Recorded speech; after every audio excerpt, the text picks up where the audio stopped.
Hello guys, good morning.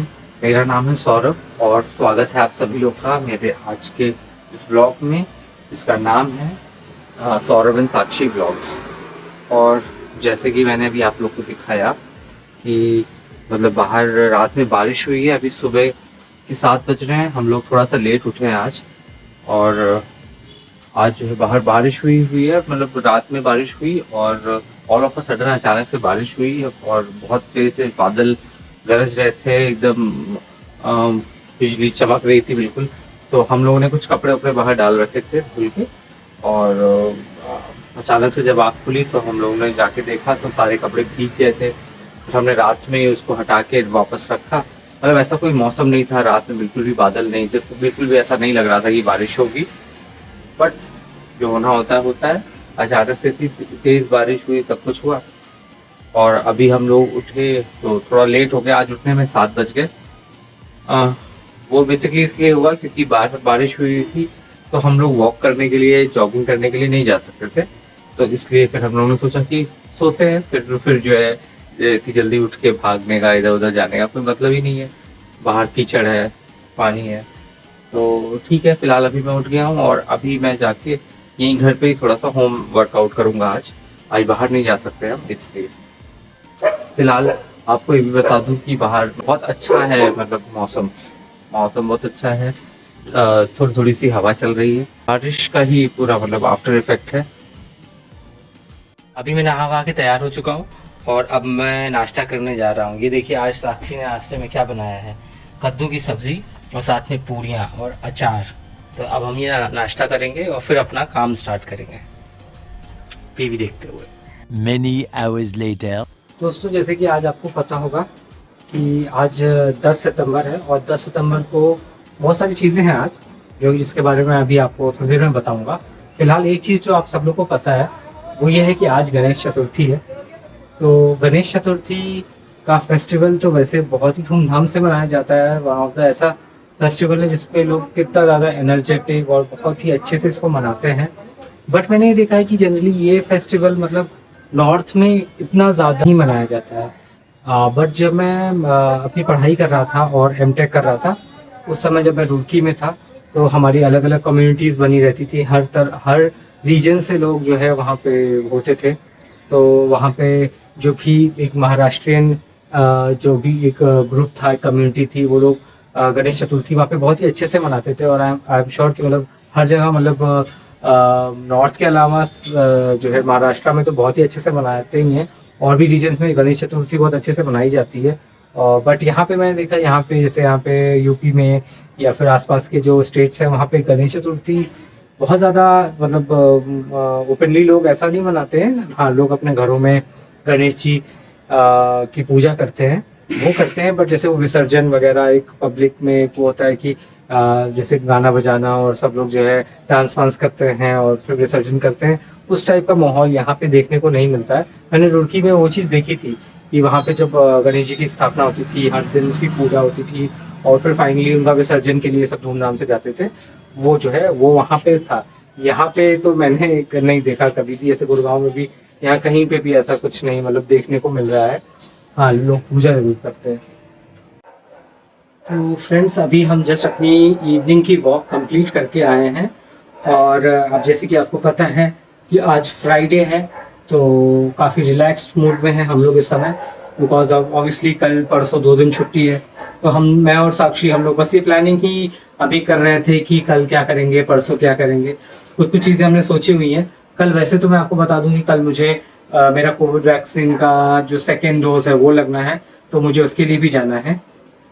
तो जैसे अभी आपको ये भी बताया था कि गणेश चतुर्थी है आज और किस तरह से मतलब जो है ऑल ओवर इंडिया मतलब गणेश जी की पूजा की जाती है। और आज के दिन मतलब बहुत ही हर्षोल्लास से इसको मनाया जाता है। और गणेश भगवान मतलब एक ऐसे मतलब भगवान हैं हिंदू माइथोलॉजी में, हिंदू कल्चर में, जो कि मतलब जिनको बहुत ही ज़्यादा एडोर किया जाता है, बहुत ज़्यादा मतलब प्यारे हैं वो सबके। ठीक है, तो फिर आप सब लोगों को मेरी तरफ से गणेश चतुर्थी की हार्दिक शुभकामनाएं। और जैसे कि मैंने आपको ये भी बताया था कि आज हमारे यहाँ कुछ और भी है जिसके बारे में मैं अब आपको बताने जा रहा हूँ। तो दोस्तों, आज है 10 सितंबर और आज ही के दिन एक साल पहले हम मेरे जो दादाजी हैं जिनको हम बाबा बुलाते हैं, मतलब हमारे घर के जितने भी बच्चे हैं सब लोग, कोई भी दादाजी नहीं बोलता, सब लोग बाबा ही बोलते हैं। तो फिर उनकी लास्ट ईयर आज ही के दिन डेथ हुई थी। तो फिर आज मतलब ऑब्वियसली हम लोग बातों बातों में मतलब हर दिन उनको याद करते ही हैं, लेकिन आज एक ऐसा मौका है जब मुझे लगा कि मुझे आप सबको भी बताना चाहिए उनके बारे में जो अब नहीं रहे। तो मेरे दादाजी का जो शुभ नाम है वो है श्री सालिग्राम वर्मा। और आपको बता दूं कि हम लोग, जैसे कि पहले के ब्लॉग्स में भी बताया हुआ है मैंने, कि हम लोग मतलब यूपी में अंबेडकर नगर के एक गांव से आते हैं और वहाँ मतलब वहाँ को बिलोंग करते हैं हम लोग। मोरापारा नाम है हमारे गांव का। तो हमारे जो बाबा थे वो बेसिकली किसान थे, एक बहुत ही मतलब क्या बताऊं, एक मतलब एक आप कह सकते हो कि मतलब एक फुल ऑफ एनर्जी और मतलब बहुत ही मतलब गर्म खून वाले मतलब हम थे। और मतलब गांव में ही बिलोंग करते थे। और हमारी पूरी जो उससे पहले की जो भी पीढ़ियां हैं सब वहीं को ही बिलोंग करते थे। वो तो फिर जब मेरे पापा मतलब जो है जब बाहर निकले तो उसके बाद फिर धीरे धीरे सब लोग थोड़ा थोड़ा बाहर निकले, सबने पढ़ाई की इधर उधर। आज हम लोग मतलब ऑब्वियसली यहाँ तक पहुँच गए हैं। बट लेकिन हमारा जो ओरिजिन है वो वहाँ का है और हम बहुत प्राउड है उस चीज़ को कि मतलब हमारा जो ओरिजिन है, मतलब हमारे जो वो दादाजी हैं मतलब इतने मेहनती हैं, उन्होंने हमें कहाँ से कहाँ तक मतलब लेकर आए हैं। उनके सपोर्ट के बिना ऑब्वियसली कुछ नहीं होता। तो मैं सोच रहा था कि आज मैं आपको उनके बारे में बताता हूँ। बेसिकली हमारी बहुत ही अच्छी मेमोरीज हैं, हर किसी की अपने दादा और दादी जी के साथ जो है अच्छी मेमोरीज रहती ही हैं। हमारी भी बहुत अच्छी मेमोरीज हैं। हम लोग शुरुआत से तो मतलब लखनऊ में रहते थे, फैजाबाद में रहते थे, लेकिन मतलब हम लोग हर गर्मी की छुट्टियों में गांव जाते ही थे। वहाँ पे हमारे बाबा और जो दादी हैं वो सब रहते थे। तो और बाबा अक्सर मतलब यहाँ लखनऊ भी आते थे, फैजाबाद में जब रहते थे तो वहाँ पे भी आया करते थे। तो एक बहुत ही उनके रहने से बहुत ही एक खुशनुमा सा माहौल रहता था और सब कुछ अच्छा था। लेकिन मतलब अराउंड बहुत पहले, अब तो बहुत समय हो गया, अराउंड 2006-2007 की बात है, बाबा को मेरी ब्रेन हैमरेज हुआ था। उसके बाद से उनकी तबीयत मतलब लगातार खराब ही रही। फिर बाद में उनको थोड़ा अल्जाइमर की भी शिकायत हो गई थी। तो फिर आप कह सकते हो कि फिर जो आखिरी के जो भी साल थे मतलब he was not in senses और मतलब ज़्यादा उनको नहीं मतलब वो था, अल्जाइमर का भी बहुत ज़्यादा इफेक्ट था।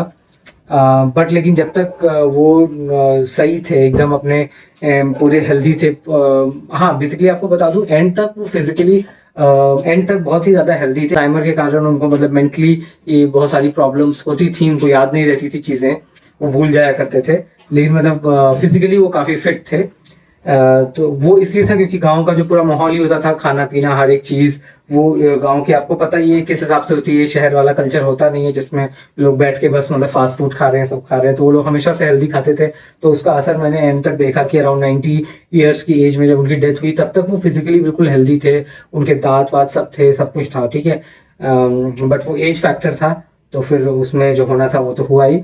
बट उसके अलावा मतलब अगर मैं उनके बारे में आपको बताऊं तो वो एक मतलब भले ही ज्यादा वो पढ़े लिखे नहीं थे और फार्मर थे, गांव से बिलोंग करते थे, लेकिन उनकी जो सोच थी आप कह सकते हो कि उतनी कंजर्वेटिव नहीं थी। बिकॉज जैसे हमारे यहाँ जो गांव के जो आसपास के जो एरिया हैं वहाँ पे अभी भी आज के ज़माने में भी अगर आप जाओगे तो लेडीज़ जो हैं वो घूंघट में रहती हैं, हमेशा साड़ी पहन के रखती हैं, ज़्यादा बोलना चालना नहीं, मतलब एक बहुत ही कंजर्वेटिव वाला माहौल रहता है। लेकिन जो हमारे बाबा थे, जैसे हमारी मम्मी हमारी चाचियाँ सब लोग बताती हैं कि हमारे जो बाबा थे वो इस मामले में मतलब इतने कंजर्वेटिव नहीं थे। वो जो बैकग्राउंड वहाँ पे था कि मतलब लोग एकदम घूंघट में रहते थे, ऐसा रहते थे, तो वो चीज़ मैंने अपने घर में नहीं देखी थी।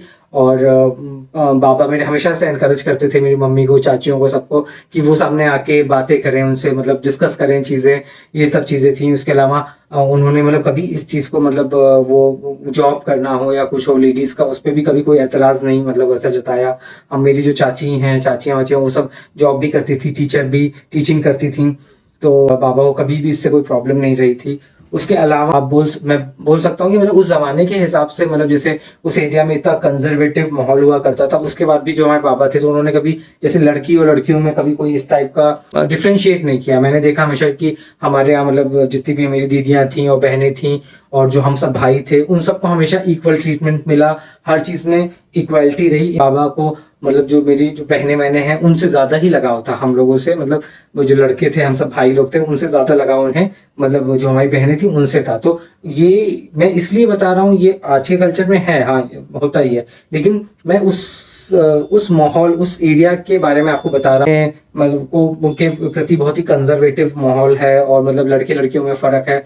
तो उस पॉइंट ऑफ व्यू से मैं आपको बता रहा हूँ कि ऐसा जरूरी नहीं है कि अगर इंसान पढ़ा लिखा बहुत ज्यादा है या फिर बहुत ज्यादा हाई एंड सोसाइटी पे रह रहा है तो ही उसकी सोच मतलब जो है एक फॉरवर्ड सोच हो सकती है। ऐसे माहौल पे रहने पे आपकी वो बेसिकली वो आपकी थिंकिंग है, मतलब उनको नहीं लगा होगा उस माहौल में रह के भी उनको ऐसा नहीं लगा होगा कि लड़कियां किसी से कम हैं या तो लड़के ही होने चाहिए। ऐसा मतलब मुझे नहीं लगता है कि ऐसा कभी भी मतलब हम लोग अभी बड़े हो गए, लास्ट ईयर उनकी डेथ हुई, एंड तक कभी भी उनके मन में कभी भी इस टाइप की भावना या फिर उन्होंने कभी कुछ इस टाइप का कुछ नहीं बोला। इनफैक्ट उनके हर बिहेवियर में यही इक्वालिटी ही नजर आई। तो ये कुछ ऐसी बातें थी जो कि मतलब मैं बहुत अप्रिशिएट करता हूँ। ऑब्वियसली हम लोग ये सब चीजें मतलब बोलते नहीं है, जनरली बोल नहीं पाते हैं। आज मैं इस वीडियो के थ्रू ये बताना चाहता हूँ आप सब लोगों को, आज जब सब लोग इतना ज्यादा सब बाहर हैं और इस कल्चर में है तो हर कोई मीडिया के थ्रू हर टाइप की चीजें मतलब देख रहा है, सुन रहा है, सबको पता है। लेकिन उस जमाने के हिसाब से भी जैसे पापा हमारे उस कल्चर में थे, उस समय में थे, उस माहौल में थे, तब भी मतलब उनकी सोच ऐसी बैकवर्ड नहीं थी। और इस मामले में मेरे दादाजी हों या मेरी जो दादी थी, दोनों की सोच अच्छी थी, जो कि मतलब एक प्रोग्रेसिव सोच हम जिसको हम कहते हैं वैसी थी। तो ये चीज थी जो मैं सोच रहा था कि आप लोगों के साथ शेयर करूंगा। बाकी तो बाबा जी की आज हमारे फर्स्ट डेथ एनिवर्सरी है, तो उसके कारण हमारा जो गांव में जो घर है वहां पे आज एक पूजा रखी गई थी, एक हवन था जिसमें पापा मम्मी और हमारे जितने भी चाचा चाचियां और जो भी भाई बहन जो भी पहुंच पाए, बिकॉज हर कोई मतलब जैसे सबका कोई दूर रह रहा है, जैसे हम लोग हैं यहाँ पे रह रहे हैं तो हम लोग नहीं जा सकते थे और साक्षी की भी वो कंडीशन नहीं थी कि हम लोग इतना लंबा ट्रैवल करके हम जाए वहां पर। बट जो भी लोग वहां पे पहुंच पाए वो लोग गए वहां पे और वहां पे मतलब पूजा थी और थोड़ा सा मतलब एक गेट टुगेदर टाइप का लोगों को मतलब जैसे खाना वाना जो भी विधि विधान होता है, खाना वाना खिलाया गया, वो सब किया गया। तो उसकी भी कुछ फोटोज जो है मेरे पास है, मैं उस वीडियो के एंड में आपके साथ शेयर करूंगा, वो भी आप देखिएगा। तो ये सब किया गया, तो इसके थ्रू मतलब हम लोग वैसे रोज ही मतलब याद करते ही हैं, लेकिन ये एक ऐसा मौका था जब लोग इकट्ठा हुए उस घर में जहाँ पे मतलब बाबा हमेशा से मतलब थे। और आज भी वहां जाओ तो उनकी प्रेजेंस हमें महसूस होती है, दोनों ही मतलब बाबा हो या हमारी दादी हो, दोनों की प्रेजेंस हमें आज भी उस घर में महसूस होती है। तो वहां पे लोग इकट्ठा हो, उनके आत्मा की शांति के लिए मतलब पूजा रखी गई, हवन हुआ, तो जो भी मतलब हमारे कल्चर में होता है वो सब किया गया मतलब। तो ये सब हुआ है। अनफॉर्चुनेटली हम लोग वहां नहीं जा पाए, लेकिन ठीक है, हम लोग ने मतलब फोटोज वीडियोस जो भी थी वहां की वो सब हमारे पास आ रही थी। और जहाँ पे भी इंसान है, कोई जरूरी नहीं है वहीं जाके याद किया जाए, कहीं जहाँ पे भी है वहां से वो अपनी तरफ से मतलब उनको वो याद कर सकता है, अच्छी यादें जो भी हैं उनको मतलब रिकलेक्ट कर सकता है। तो ये चीज थी। तो इस वीडियो के एंड में मैं आपको जो है एक फोटो गैलरी भी डालूंगा जिसमें मतलब कुछ फोटोज हैं उस हवन की और जो भी हो रहा है हमारे गांव में उसकी फोटोज।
संकट को भैरी विघ्न विनाशन मंगल मूर्धाधिकारी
Dev